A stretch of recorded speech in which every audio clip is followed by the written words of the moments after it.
नमस्कार दोस्तों, मैं बीएल स्वामी जयपुर राजस्थान से। और सबसे पहले तो आपको शीतला सप्तमी और शीतला अष्टमी की हार्दिक बधाई एवं शुभकामनाएं। माता शीतला की कृपा आप सब पर सहपरिवार बनी रहे और आप सबको सहपरिवार आरोग्य और दीर्घायु जीवन प्रदान करें और आप सबके जीवन में ढेर सारी खुशियां बनी रहे। तो आज मैं आपको शीतला माता का जो ये पर्व है, जो शीतला सप्तमी और शीतला अष्टमी, साथ ही इसको उत्तर भारत में बाशेड़ा या बाशोड़ा भी बोलते हैं, तो इसके बारे में कुछ महत्वपूर्ण जानकारियां दूंगा ही। साथ ही शीतला माता का परिचय, उनसे जुड़ी हुई कथाएं और उनके जीवन से या इस पर्व से हमें क्या संदेश मिलता है, तो ये सब जानकारियां मैं आपको उपलब्ध कराऊंगा। तो आप सब कृपया आपके अपने YouTube चैनल पर इस वीडियो में अंत तक बने रहिए। और आपने अभी तक यदि चैनल को सब्सक्राइब नहीं किया है तो बीएल स्वामी नवोदय चैनल को सब्सक्राइब कर लें और बेल आइकन भी जरूर दबाएं। तो सबसे पहले तो मैं शीतला माता का परिचय देना चाहूँगा कि एक मान्यता के अनुसार शीतला माता को भगवान शिव की अर्धांगिनी यानी कि माता पार्वती का ही रूप माना जाता है। और उत्तर भारत में खासतौर से त्यौहार मनाया जाता है। तो एक मान्यता के अनुसार इनके सबसे पहले जो पृथ्वी पर स्थापना या जो इनकी उत्पत्ति मानी जाती है वो शील की डूंगरी चाक्षु, जो कि जयपुर जिले में है, जयपुर के पास में स्थित है, वहाँ मानी जाती है। वहाँ पर मंदिर भी है बहुत बड़ा। और शीतला सप्तमी और शीतला अष्टमी यानी कि ये जो चैत्र कृष्ण की शीतला सप्तमी और शीतला अष्टमी आती है, इसी दिन ये त्यौहार मनाया जाता है, ये पर्व मनाया जाता है और यहाँ पर मेला भी लगता है। वैसे ही राजस्थान में दूसरा जो मेला जालोर में भी लगता है इसी दिन। तो यानी कि राजस्थान में दो मुख्य जगह है जहाँ शीतला माता के मेले लगते हैं। और वैसे तो पूजा तो हर घर में की जाती है, लेकिन मेले लगने का जो स्थान चाक्षु और जालोर में है। साथ ही हरियाणा में गुड़गांव में भी शीतला माता का बहुत बड़ा मंदिर है। और यहाँ पर ये जो मंदिर है इसके बारे में मान्यता है कि ये महाभारत कालीन मंदिर है। और यहाँ पे यानी कि इसी स्थान पर द्रोणाचार्य ने पांडवों और कौरवों को जो शिक्षा दी थी वो यही स्थान है। यहाँ पे यानी कि गुड़गांव वाले मंदिर में लगभग जो मेला लगता है वो 1 महीने तक चलता है। और ऐसी संख्या जो गणना की जाती है अनुमानित, जो हर वर्ष वहां पे पहुंचने वालों श्रद्धालुओं की जो संख्या है वो लगभग 15 लाख रहती है। तो ये थे उत्तर भारत में शीतला माता के मंदिर यानी प्रमुख स्थान।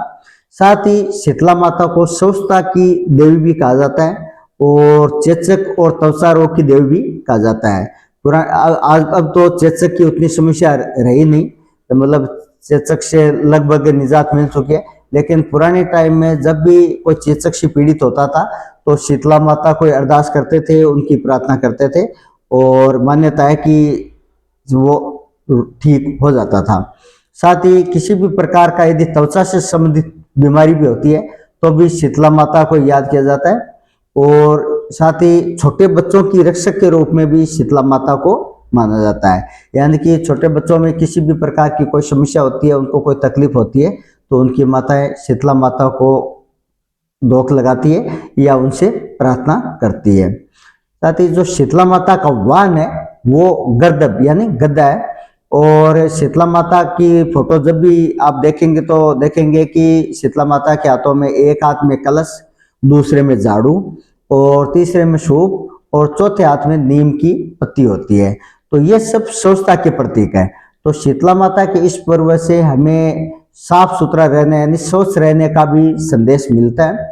और शीतला माता की जो माला होती है वो भी नीम के पत्तों से ही बनी होती है।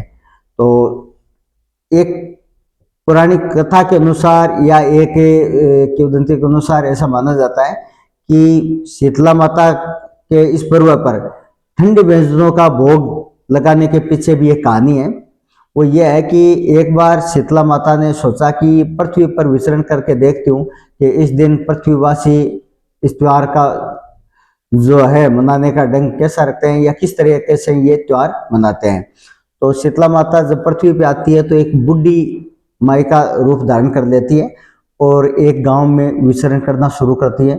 तो शीतला माता जैसे ही आगे बढ़ रही थी गांव में, ये देखते हुए कि लोग किस तरीके से त्योहार मना रहे हैं, तो वैसे ही एक औरत ने भूलवश या जैसे भी हो, मान लो जानबूझकर किया या भूलवश कुछ भी कारण रहा हो, उन्होंने उबले हुए चावलों का जो गर्म पानी है वो फेंका, और वो पानी शीतला माता के शरीर पे आ गिरा, जिससे शीतला माता के हाथ और कई जगह जहाँ पे भी पानी गिरा था वहां से जल गई थी। और इस कारण से शीतला माता को काफी तकलीफ हुई, और तकलीफ में वो राहत पाने के लिए जैसे ही वहां से आगे बढ़ी, तो थोड़ी दूर चलने के बाद में एक प्रजापति या कुम्हार जाति का घर था। वहां पे एक जो बूढ़ी ताई है वो बर्तन बनाने की तैयारी कर रही थी। मिट्टी के बर्तन बनाने के लिए जो मिट्टी गीली कर रखी थी, वो गीली मिट्टी तो थी उनके पास, और जैसे ही शीतला माता उधर पहुंची तो उनको दर्द से कराते हुए देख के, और कुमार प्रजाति की वो ताई ने वो गीली मिट्टी शीतला माता के हाथों में दी, साथ ही मटके का जो ठंडा जल था उनसे उनको स्नान कराया, और उसके बाद में जहां जहां उनको समस्या जो जलने से दर्द हो रहा था वहां पे गीली मिट्टी लगाई। तो इन सब से शीतला माता को राहत मिली, और वो प्रसन्न होकर वो जो बूढ़ी ताई जो कुम्हार जाति के घर से थी, तो उनको आशीर्वाद दिया कि आगे से शीतला माता की पूजा कुम्हार जाति के सज्जन ही करेंगे, और आप पर मेरी कृपा सदैव बनी रहेगी। तो उस दिन से मान्यता है कि शीतला माता ने कहा कि कुमार जाति के सज्जन करेंगे, साथ ही ये जो मुझे ठंडे व्यंजनों का भोग लगाएगा उनसे मैं प्रसन्न रहूंगी। तो तभी से ऐसी मान्यता रही कि उस दिन ठंडे व्यंजनों का ही भोग शीतला माता को लगाया जाता है, और सभी जो मनुष्य हैं वो भी उस दिन ठंडे व्यंजनों का ही सेवन करते हैं। इसलिए शीतला सप्तमी के दिन पहले ही दिन व्यंजनों का जो यानी पकवान बना लिए जाते हैं, और दूसरे दिन सबसे पहले शीतला माता को भोग लगाया जाता है, और उसके बाद में पूरे दिन जो ठंडे व्यंजनों का ही सेवन करते हैं, क्योंकि ऐसे मान्यता है कि उस दिन के बाद में जो भी कोई उस दिन गर्म व्यंजन पकाते हैं तो उन पे शीतला माता नाप्रसन्न रहती है। साथ ही इस दिन महिलाओं को सिलाई कढ़ाई या बुनाई वगैरह करना भी निषेध होता है, यानी कि ऐसी मान्यता है कि इनसे शीतला माता प्रसन्न यानी कि नाप्रसन्न होती है। तो ये थे कुछ खास तथ्य या कुछ महत्वपूर्ण जानकारियां जो शीतला माता से जुड़ी हुई है। साथ ही मैंने बताया कि शीतला माता के इस पर्व से हमें स्वस्थ रहने की यानी स्वस्थ रहने की प्रेरणा भी मिलती है, और स्वस्थ रहेंगे तो स्वस्थ भी रहेंगे, क्योंकि जब भी जहाँ पे भी गंदगी होती है तो वहाँ कीटाणु पनपते हैं, और कीटाणु पनपते हैं तो रोग या विकार आते हैं।